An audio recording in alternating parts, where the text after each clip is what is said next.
संकटांवर मात करण्यासाठी, जीवनात समृद्धी आणण्यासाठी आणि आपली स्वप्न पूर्ण करण्यासाठी आता आपल्याला साथ देतील शुभरत्न। आर्थिक, प्रापंचिक, राजकीय आणि शारीरिक भरभराटीसाठी आजच आपल्या राशीचं शुभरत्न परिधान करा। 5 पिढ्यांपासून विश्वासाची परंपरा। शुभरत्न केंद्र, AH मोतीवाला, नेहरू चौक, महाराष्ट्र बँकेसमोर, निपाणी। मोबाईल 09448 14 24 21। जुनी पेन्शन पुन्हा एकदा सुरू करण्यासाठी गेले 7 दिवसांपासून सुरू असलेला सरकारी कर्मचाऱ्यांचा संप घेर मागे घेण्यात आलाय। राज्य सरकारसोबत बैठक पार पडल्यानंतर हा संप मागे घेण्यात येत असल्याचा निर्णय कर्मचारी संघटनेने घेतलाय।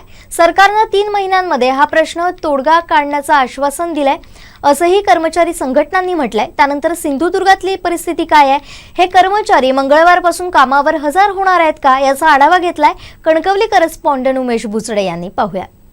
महाराष्ट्रामध्ये सर्वच सरकारी कर्मचाऱ्यांनी संप पुकारला होता। आपल्या जुन्या पेन्शनसाठी संप पुकारला, तो आता संप मुख्यमंत्र्यांच्या चर्चेअंती मागे घेतला अशी माहिती हाती येत आहे।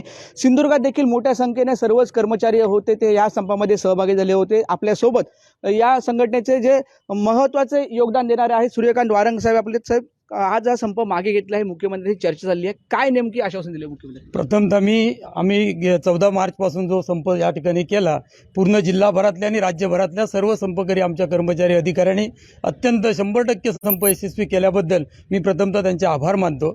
आणि मुख्यमंत्र्यांनी आज राज्य संघटनेशी आमच्या चर्चा केली। चर्चेवरती त्यांनी जुनी पेन्शन योजना आहे ती मान्य केलेली आहे। त्यामध्ये किंबहुना जुन्या पेन्शनपेक्षा अधिकचा लाभ देण्याबाबतचं त्यांनी सूतोवाच केलेला आहे। आणि मुख्यमंत्र्यांनी आश्वासन दिल्यानंतर सदरचा संप आम्ही माघार घेतलेली आहे। त्या बाबतीत आम्ही स्थगिती दिलेली आहे संपाला। आम्ही हंगामी म्हणजे पूर्वलक्षी प्रभावाने जर यामध्ये कुठेतरी खोट आली तर आम्ही पूर्वलक्षी प्रभावाने पुन्हा हा संप करणार आहोत। काय तुम्हाला आश्वासन दिले? मुख्यमंत्र्यांनी आम्हाला जुनी पेन्शन योजना लागू करण्याचं तत्त्व मान्य केलं, किंबहुना जुन्या पेन्शन योजनेपेक्षा अधिकचा आर्थिक फायदा देण्याचंही त्यांनी मान्य केलेलं आहे।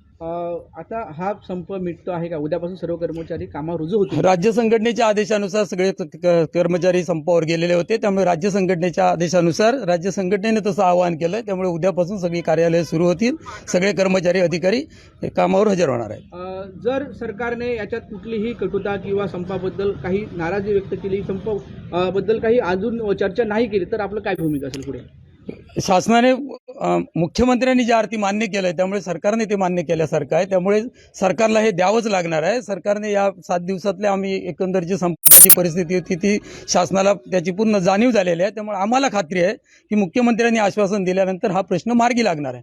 तरीही शासनाने जर या बाबतीत कोणती कुचराई केलीच तर आम्ही हा संप स्थगित केलेला आहे, तो पूर्वलक्षी प्रभावाने पुन्हा आहे त्याच स्टेजवरून पुन्हा सुरू करणार आहोत। निश्चितच हे होते वारंग यांनी सांगितलेलं आहे की आपल्याला जे सरकारी कर्मचाऱ्यांना मुख्यमंत्र्यांनी आश्वासन दिलेलं आहे, आपला संप आता आम्ही मागे घेत आहोत, आपण जुनी पेन्शन आहे ती लागू करण्याचे त्यांनी आश्वासन दिलेलं आहे।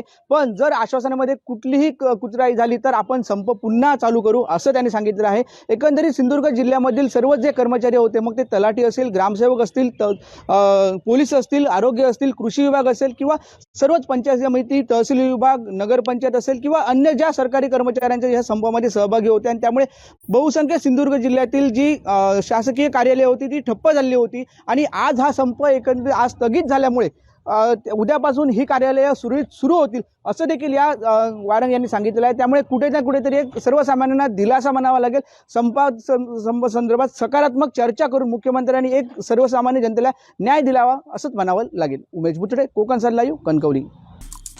आमचे दिवसभरातले सर्व अपडेट्स, ताज्या घडामोडी आणि थेट लाईव्ह पाहण्यासाठी सबस्क्राईब करा, लाईक करा कोकणचं नंबर 1 महा चॅनल कोकण 7 लाईव्हचं YouTube चॅनल।